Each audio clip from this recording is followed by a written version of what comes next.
Korban bernama Rafai Nawati ditemukan pertama kali oleh salah seorang anaknya yang bernama Amir saat tengah pulang dari sekolah, di mana tepat di depan pintu kamar sang ibu terlihat darah berceceran yang diduga darah dari korban hingga menutupi wajah sang ibu. Diketahui korban yang telah lama berpisah dengan suaminya ini baru saja menikahkan anak pertamanya sekitar 2 minggu yang lalu.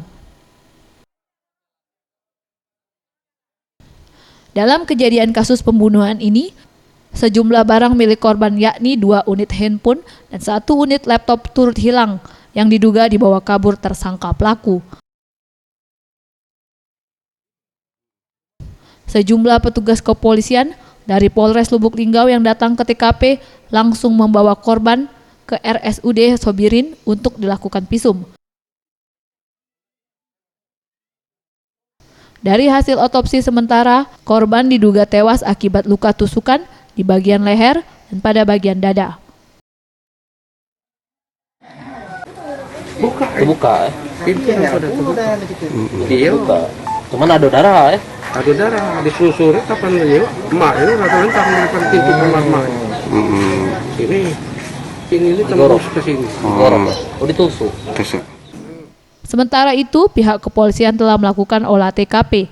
Kapolres Lubuk Linggau mengatakan hingga saat ini pelaku dan motif pembunuhan belum diketahui dan masih dalam penyelidikan pihak.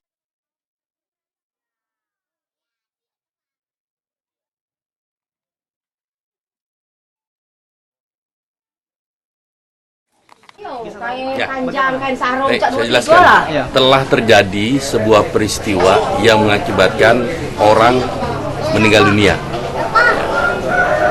Tepatnya di Kelurahan Mesat Jaya, Ilir Timur 2, Lubuk Linggau Timur 2, Kelurahan Mesat Jaya. Korban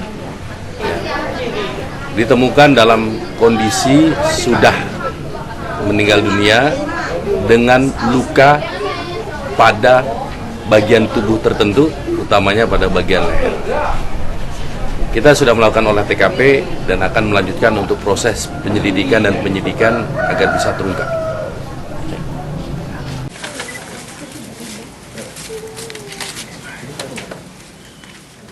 Tim Liputan Sriwijaya TV.